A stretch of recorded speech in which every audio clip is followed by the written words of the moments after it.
Chinese फूडच्या दर्जावरून आता प्रशासनाकडून कारवाईचा बडगा उगारला जाण्याची शक्यता आहे. अन्न आणि औषध प्रशासन विभागाचे आयुक्त तुकाराम मुंडे यांनी चायनीज फूडबाबत लक्ष देण्याचे संकेत दिलेत.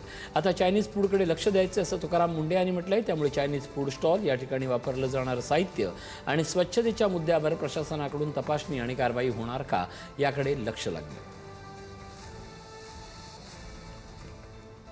माझी ओळख पुण्याशी झाली. पुण्यामध्ये काही काळासाठी राहिलो.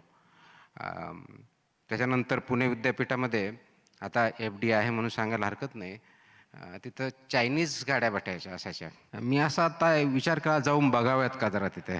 कदाचित आश्चर्य वाटेल, माझं पहिलं चायनीज फूड मी तिथं खाल्लेलं आहे. म्हणजे चायनीज काय होतं तोपर्यंत काय माहीत नव्हतं. चायनाच्या बाबतीत मी इंडिया चायना वॉर, इंटरनॅशनल रिलेशन्सची अभ्यास केला होता. चायनीज फूड त्याच्यामध्ये कधी अभ्यास नव्हता केलेला.